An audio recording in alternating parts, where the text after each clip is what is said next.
part 2 of getting the car running and taking it for a drive. So first of all, I'm going to tell you where I left off. I went to take it for a drive, and I tried to give it some gas, and it stalled. I mean, I was trying to spin the tires a little bit, and it stalled. So I pulled the spark plug, I made sure it was on top dead center and all that. Checked the fuel, checked the spark. So after I did all that, the distributor was off a little bit. The rotor spins, I think, clockwise. So I returned the distributor that way. I think that's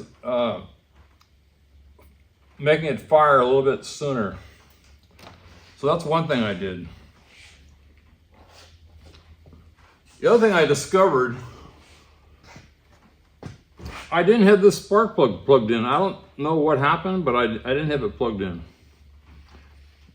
So then after I did the reset the timing, or made sure it was on near top or on top dead center, if you follow me, I had pulled this spark plug out to make sure that number 1 piston was all the way up. Well, then I had forgot. Again, this is after the stall, but then when I went to start it, I had let that spark plug boot off. Anyway, I got it all running, and then the belt started screeching. So then I was trying to isolate which belt it was, and it's the alternator belt. Now what I think is the alternator is slightly skewed. That's what I think is going on. But if you've never watched this channel before, I'm retired, and I'm 70 now, and I need to keep moving, because you'll find out when you get old, your muscles start tightening up, you get sore. So this is a hobby. I'm not a mechanic at all, but the more I do this, the better I'm getting at it. So what I've done so far to just this area, the original 289 was shot. So it's sitting over there. I got a 302 out of an LTD. That was shot. The compression was shot. It would run, but it was shot. I did a compression test. I tore it apart. It needed too much engine work to be worth the money. So then I bought a remanufactured engine. So I got a 302 remanufactured engine. I think they call it a 5-bolt on the back. The C4 is the same transmission, but the C4 had a 4, I think it's called a 4, I'm getting old. It had a 4-bolt bell housing. So to get the C4 to work, I had to get a different bell housing that would bolt to a 5-bolt. So somewhere between 64 and 65, the 289s went from 4-bolt to 5-bolt. So I got all that working. So the transmissions are rebuilt, the engine's remanufactured, I rebuilt the carburetor, I put it on an EFI distributor, a cheapo one off Amazon. It cost like 70 bucks, and it came with plug wires. I put a GM alternator, which is called a 3-wire 10 SI alternator. So what that means is I eliminated the generator, put in an alternator, had to do some rewiring because the alternator has a built-in regulator. The old car 64 had a generator, and what a generator is, I mean, I found this out by looking into it. The difference between a generator and an alternator, if you don't know, is an alternator puts out AC voltage like you have in your house. But then there's diodes in there that switch it to DC. So a DC is putting out direct current. An alternator is putting out alternating current. But the workings inside change it to direct current. The advantages to an alternator, if you look at old cars, when they're running like a really low RPM, the lights are are dim and then bright, dim and then bright. So the alternator doesn't do that. So there's the existing voltage regulator.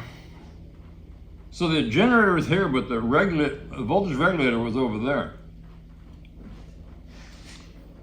So I had to do some rewiring. You'd have to watch my videos. They're not, I've numbered my videos, but it's still hard to follow. So anyway, I'm trying to get all these systems to work at once now. So if you watched the last video, you saw that I got the engine running, the transmission shifts into first and reverse and drive and all that.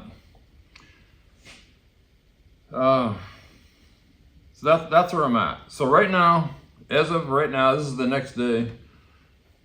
It's already 1:30, so I'm not going to do much. I have to get rid of this screech somehow on this alternator. And I'm pretty sure, just by my eye, it looks like it's just twisted a hair. The only way I can think of to solve this is to put a straight edge across the pulleys on the crank up to the pulley on the alternator and see if I can see any discrepancy that it's a little bit out. So once I solve that, if I can, well, I'm going to have to, then I'm going to take this thing out on the road, or at least up and down the driveway, to see if anything else comes up. Also, I put gauges up here so I could see what's going on. It appears that the tack isn't working. There's adjustments in the back: 2-cylinder, 4-cylinder, 6-cylinder, 8-cylinder. Maybe it's off. Maybe I gotta switch it. It's not real clear. These things came from China. The oil pressure says 50. I guess it's right. I mean, I don't know if you can trust any of these gauges. The voltmeter says 16, but with the fluke meter, it's putting out 14.4. The temperature gauge, I haven't been able to get to work. It's mechanical. So as far as I know, with mechanical, all you need is a line, and it's like a pressure. It's like an air hose. I'm not sure why that's not working. But I used my laser on it, and I bought 2 lasers. The first laser I didn't trust. The second laser, but between the two, I'm getting a pretty good feeling of what's right and wrong. One more thing that was happening in the last video that I don't know if I showed it or not. There's kind of a whistling noise in this area, in the carburetor area. But I can't find any vacuum leaks. I mean, I can't find any ports. So I don't know what that means. Does that mean, I don't know what that means. That's one of the things I'll be working on. I also switched the power steering pump. I rebuilt the steering, if you know these old cars, they have this like a, I don't know what you'd call it, like a shock down below. That's where the power steering is. I rebuilt that way back when. Put a new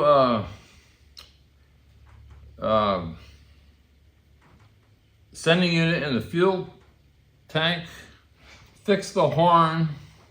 That wasn't working. Had a broken wire, and the contact thing was dirty. You have to watch that video. And one of the horns was out. So there was 3 problems with the horn. 2 videos ago, or last video, I moved the seat. This is a Galaxie 500 fastback, but it's not an XL. It doesn't have bucket seats. I would have got that, but I didn't want to spend that much money. But when I get, and it's got swing away steering. But I'm 6'2". I'm overweight now. It doesn't have tilt, so I moved the tracks back. if you want to figure out how to move your seat back, watch that last video. I moved the seats back 3 inches. Now I can extend my legs all the way. So to round it up, this is just an ongoing project to keep me busy, to keep me moving, and I enjoy doing this stuff for some reason. So will it ever be finished? I don't know. I'm not going to build another car. I don't know if you can see it right over here. I built this 76 Trans Am, but I'm not into driving the cars. I'm just into making them work and running. And this car, I'm going to just build it however I want. Maybe I'll add bucket seats, but I don't know what I'm going to do. It's just going to be an ongoing project until the day I'm done or I can't do it anymore. That's what this is about. Okay, so I think my pulleys are out of alignment, but how do I tell? So this is what I'm going to do. I have a level, I know that's straight. So is this board straight?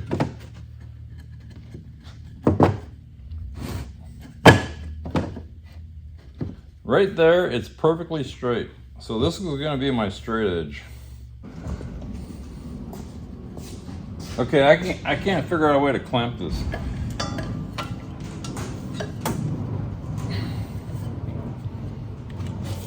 I'm just going to hold it against the pulley.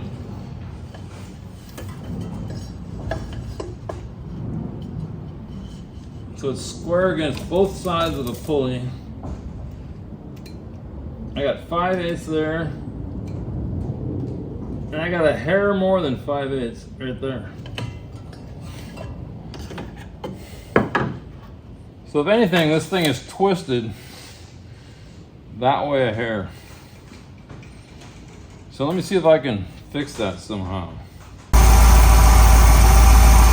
Okay, well it's not screeching right now.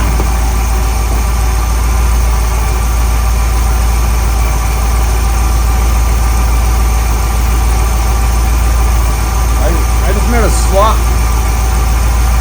I made a slot in the alternator bracket so I could push the alternator back that way, which tilted it this way.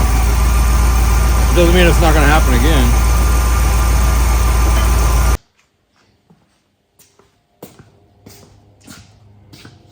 Okay, my plan is I'm going to go to the driveway and back, up and back a few times. If I don't break down, if something doesn't happen, I'm going to come back in and get the camera and we'll just take it for a short ride. I got this car, I think last year early, I think. I've never been able to drive it because the reverse was out, the engine was shot.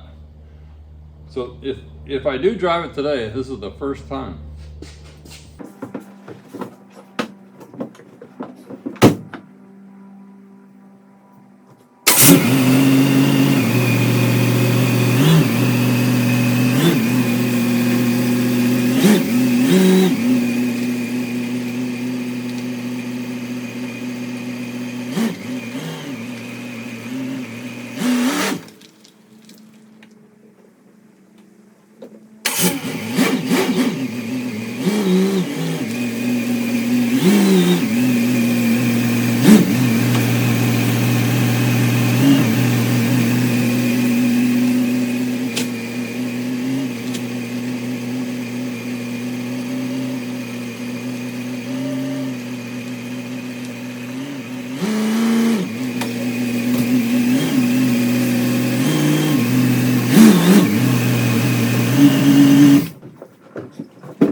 Okay, so the transmission works fine. When I put on the brakes, it dies. I don't know if you saw it stall once. What I did is I gave it gas and it stalled. So I don't know what that means. The accelerator pump, what do they call it? The accelerator pump on the top of the carburetor is not working, or I don't know. Maybe it just needs to be driven a little bit. So first, let me show you this. I'm 6'2", so I'm in the seat. I pushed my butt all the way back. I hit the wheel right here. See it? So I need to swing the steering wheel out of the way.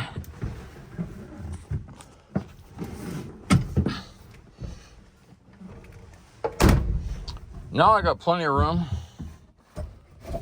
My legs are straight like I showed in the other video. So I'm just gonna show you me starting it. Again, this is just entertainment. There's nothing special. It's an old car. Let's see what works in here.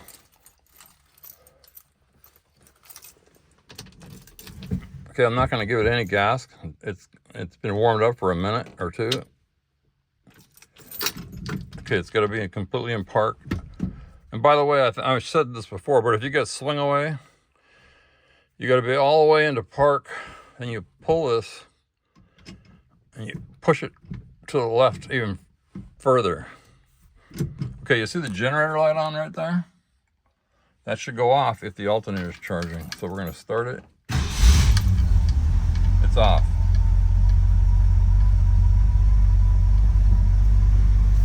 So let's see if the lights work.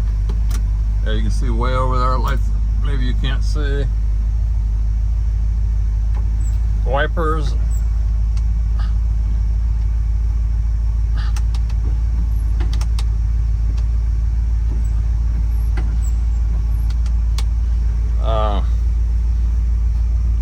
This air thing pulls out, I don't know if it works. This pulls out, I don't know if it works. Let's see if the heater works. I can hear the fan going on. Radio's dead. There's no dome light in here, even though it says there's supposed to be, but there's some lights back there on both sides. The dash is shot. So I'm gonna get going because I can't back out of here with the phone. We're gonna see if the speedometer works. Let's see if the blinker works. Left blinker, right blinker. Let's check the high beams. I'm gonna step on the button. Yeah, high beams work. So eventually I'm gonna put some gauges in here someday, because all I have is temperature and gas and a generator light and an oil light. Anyway, I backed out of the driveway. You can see my gauges. One thing I noticed right off, I don't have a side mirror. And this thing here,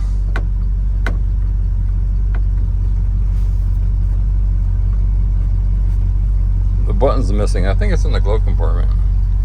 But man, it's not easy to back out without a side mirror. Anyway, let me back out. Okay, here we go. Up.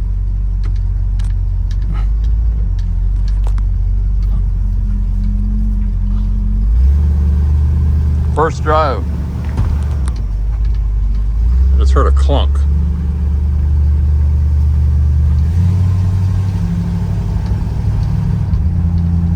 I think one of the brakes is dragging.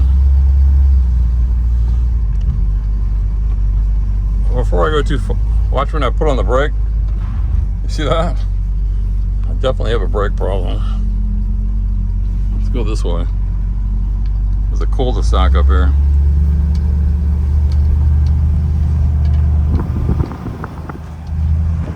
Got the phone hanging out the window. Put the brake on again. That pulls bad. But at least it's driving.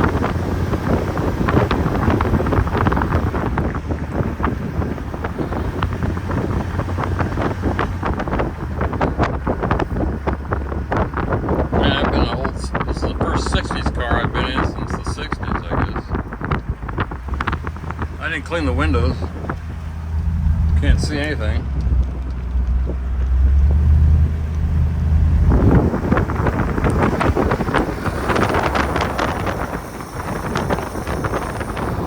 I just put the camera up above the roof. This is where I live. Look, right? I live in the trees.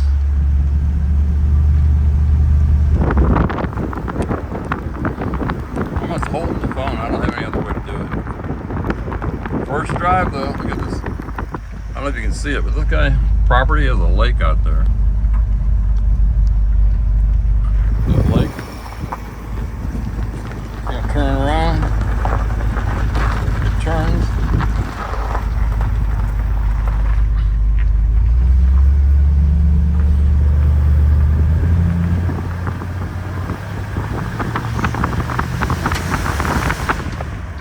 power. I mean, for a stock V8. But I definitely got to fix the brakes. That's going to be the next thing. See if you can see out the window. This is what I'm seeing.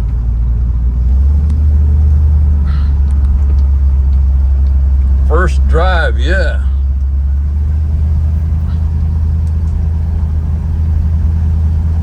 Put the brakes on again a little bit. Yeah, it's, it's pulling bad.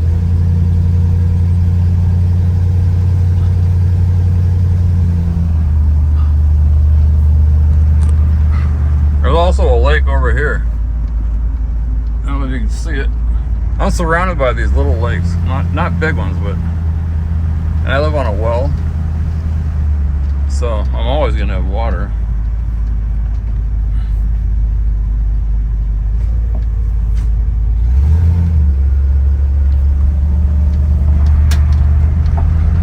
Okay, we're going up my driveway.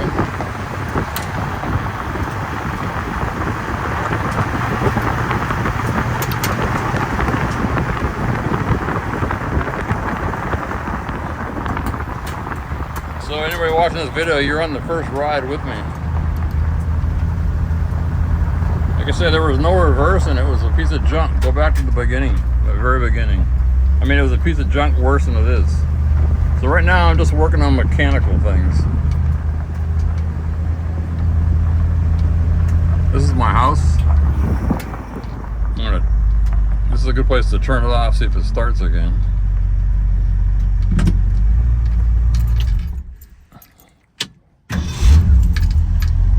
Started right up. Back to the shop. It runs, it drives, the transmission's fine.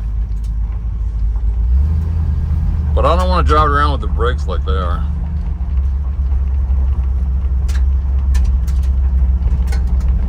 In fact, it feels like one of them is dragged. Something's wrong.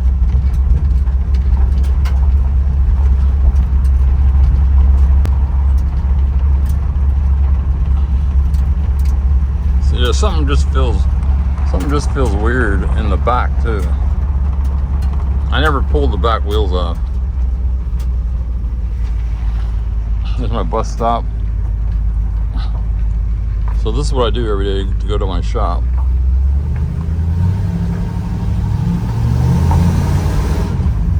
Again, I gotta be careful. There we go, put the brakes on again. Got a little bit better. They're probably filthy and glazed over.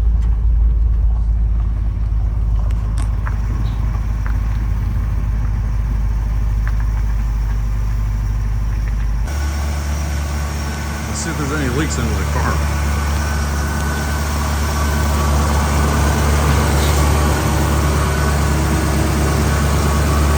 None. Zero. Look at that. There's nothing.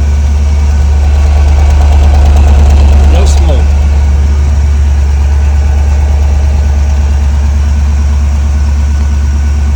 I don't smell any fumes in here, which is good. Okay, I got the car up on the lift. But if I go in here and wiggle it, I mean, none of the suspension parts are moving, so that means the bearings are bad. So this one is fine. That's good. That's even better than the other side. I mean, yeah, just that little bit of driving I did, and that was a half hour ago. Here's the driver's side. 99.7. 83 on passenger. 77. Of all the brakes, this is doing the least. That one's doing the next most. Then the front passenger, then the driver. Yeah, I got all the brake drums off, but in case anybody's wondering, how do you loosen the, this arm in here? Down. Just keep going down, down, down, down on all four. They're all the same. I just made a picture so I don't forget. Because they were frozen. It's like, do I go up or down? So starting at the passenger rear.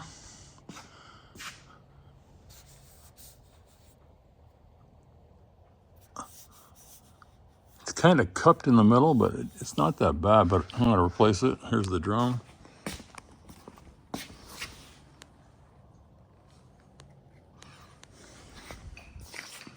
Driver rear. This one was stuck on. And this side, you can see that wheel I was talking about. This is all the way in, by the way. The spring is hitting it, but this one is. I mean, they were like new brakes. There's no real grooves in here. Front driver. I had taken this off before and sanded it because it was really glazed up, just to get it to drive. Anyway, driver's side, definitely got grooves. Passenger side, got grooves. That was the bearing that was bad. I mean, this is probably original Ford. I don't know. Maybe I'll see if I can get them turned down. I haven't had a pair of brake drums turned down in a long time. 40 years, 50 years.